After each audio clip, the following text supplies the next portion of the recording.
Assalamualaikum warahmatullahi wabarakatuh. Sobat inspiratif, lagi ngapain nih?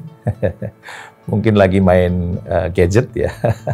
Atau mungkin lagi galau menghadapi perubahan-perubahan yang terjadi. Iya, memang dunia berubah begitu cepat ya. Karena dipicu oleh 3 hal nih, menurut para ahli ya. Karena perubahan teknologi ya, karena adanya generasi milenial, dan juga karena ada pandemi COVID-19 ya. Dan itu memicu perubahan yang luar biasa, yang sangat cepat ya, susah ditebak gitu ya. Dan itu menuntut kita untuk memiliki sikap yang selaras dengan perubahan itu. Jadi kalau kita sikapnya tidak selaras dengan perubahan-perubahan yang terjadi, ya kita akan ditinggalkan oleh kehidupan ya, ditinggalkan dalam persaingan hidup yang sekarang ini makin menantang gitu ya. Maka dalam suasana yang berubah begitu cepat, berubah yang kadang susah ditebak, berubah dari sebelumnya ya. Ada yang tiba-tiba miskin mendadak, ada yang kaya mendadak gitu ya. Ada orang yang tiba-tiba jadi YouTuber, dulu nggak ada profesi YouTuber di zaman saya itu ya. Penghasilannya miliaran, sekarang cuma ngerjakan dari rumah sambil duduk, sambil tiduran ya, sambil rebahan gitu ya.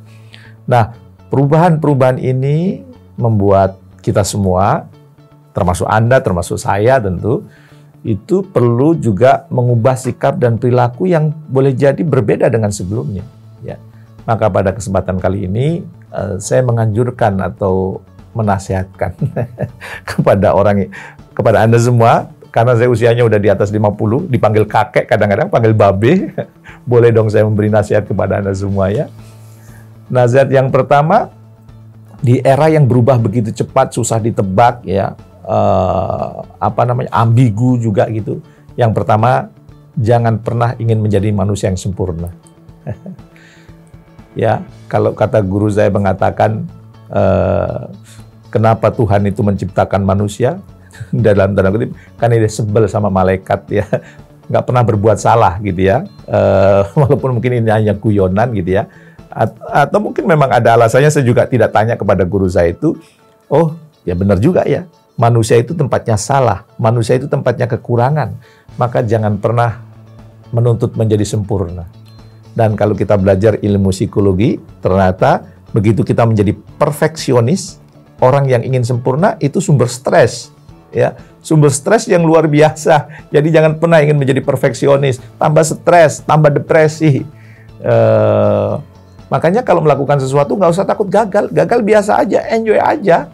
Itu bumbu-bumbu kehidupan. Ya, jangan semuanya ingin terlihat sempurna, capek, lelah. Ya, maka nasihat saya yang pertama, dalam situasi yang berubah begitu cepat seperti sekarang ini, ya, jangan ingin menjadi manusia yang sempurna. Gagal biasa aja, ya. Ulangi lagi, lakukan perbaikan lagi, ya. Melakukan lagi, gagal, coba lagi, lakukan hal yang berbeda, coba hal yang baru, dan meningkatkan yang sebelumnya sudah baik menjadi lebih baik, ya. Jadi enak kalau hidup menjalani itu, ya. Kan ada siang, ada malam, ya. Kehidupan juga begitu. Kadang ada kesuksesan, kadang ada pembelajaran, ya. Maka jangan pernah ingin menjadi manusia yang sempurna. Yang kedua, di era yang sekarang berubah begitu cepat, perubahannya susah ditebak, ya. Maka supaya hidup Anda tenang, yang kedua itu jangan suka membanding-bandingkan hidup Anda dengan yang lain, ya. Kenapa orang tua kita beda, tanggal lahirnya beda, pendidikannya beda, ya, dan kemudian juga pengalaman hidupnya beda. Kalau dibandingkan itu namanya nggak apple to apple. Apel jangan dibandingkan dengan mangga, ya, nggak cocok, nggak pas, ya. Maka hidup kita nggak usah dibanding-bandingkan dengan orang lain, ya. Ketika kita lahir ke muka bumi, saya sering menyampaikan ini ya, kita punya sidik jari yang berbeda dengan miliaran penduduk bumi. Ya, berarti kita ini diciptakan spesial, satu-satunya oleh Yang Maha Kuasa.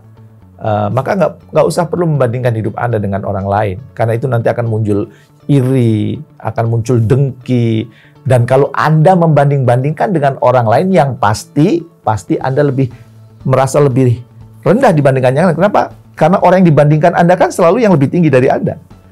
Orang yang Anda bandingkan dengan Anda kan orang yang selalu lebih hebat dibandingkan Anda. Ya, orang yang Anda bandingkan itu orang pengalamannya, jam terbangnya, wawasannya lebih luas dibandingkan Anda. Maka kalau Anda banding-bandingkan, Anda stres. Kenapa? Anda merasa lemah. Anda merasa kurang. Anda selalu yang menjadi yang kalah. Jadi nasihatku kepada yang lebih muda dari saya, ya, jangan biasa membanding-bandingkan hidup kita dengan hidup orang lain. Nggak enak, nggak asik, dan itu membuat kita itu bisa kufur nikmat. Nikmat-nikmat yang ada dalam diri kita akhirnya nggak disyukuri. Karena kita fokus pada kekurangan yang ada di kita dan fokus pada kelebihan yang ada pada orang lain. Apa nggak stres kalau kayak gini? Ya, Pak Jamil, apakah hidup kita nggak boleh membanding-bandingkan? Ya boleh. Dengan siapa? Membandingkan hidup Anda hari ini dengan beberapa bulan yang lalu. Membandingkan hidup Anda hari ini dengan tahun lalu. Membandingkan hidup Anda dengan hari ini dengan bulan lalu. Ya, kalau Anda bandingkan itu, Anda bisa mengukur pertumbuhannya. Oh, hidupku sampai pada titik ini ya. Tumbuhnya sampai pada pada sampai batas ini ya. Itu boleh untuk melihat pertumbuhan kita. Jadi bandingkannya bukan dengan orang lain, tapi dengan kehidupan kita sendiri. Selain kemudian jangan ingin menjadi orang yang sempurna, jangan membanding-bandingkan, maka pesan saya yang ketiga adalah percayalah bahwa kamu tidak sendirian. Kalau kamu patah hati, masih banyak jutaan yang patah hati.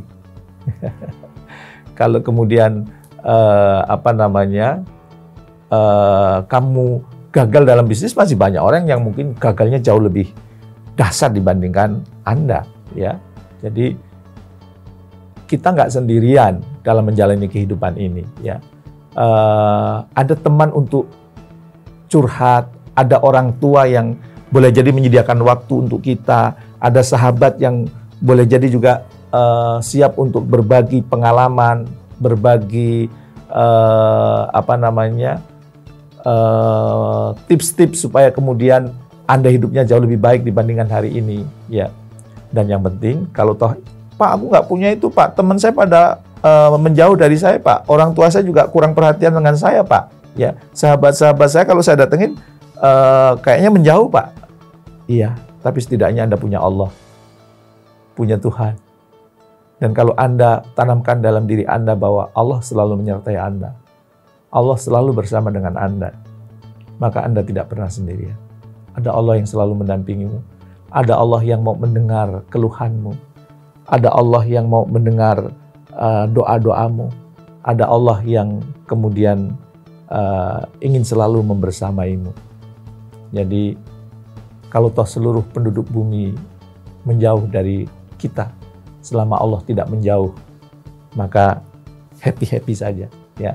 Maka kalau kemudian kita merasa bahwa kita selalu ditemani Allah, kita selalu disertai Allah, kita tidak pernah merasa kesepian, kita tidak pernah merasa sendiri, karena Allah jauh lebih tahu isi hati kita, Allah jauh lebih tahu bagaimana masa depan kita, maka ketenangan akan muncul saat kita merasa bahwa kita tidak sendiri. Ada Allah yang maha melihat, ada Allah yang maha mendengar, ada Allah yang maha mengabulkan doa, ada Allah yang menolong kita di tengah perubahan yang kadang susah ditebak ini. Jangan pernah merasa sendiri, karena Allah dekat denganmu, karena Allah selalu menyertaimu. Terima kasih, mudah-mudahan manfaat. Jangan lupa subscribe, ya, tekan tombol lonceng, komentar juga boleh, dan jangan lupa juga di-share kepada teman-teman Anda, supaya teman-teman Anda juga tidak merasa sendiri. Ada Anda yang peduli dengan mereka, ya, yang care terhadap mereka, dan boleh jadi Anda berkontribusi terhadap kebahagiaan dan keberhasilan mereka karena Anda meng-share video-video ini. Terima kasih. Assalamualaikum warahmatullahi wabarakatuh.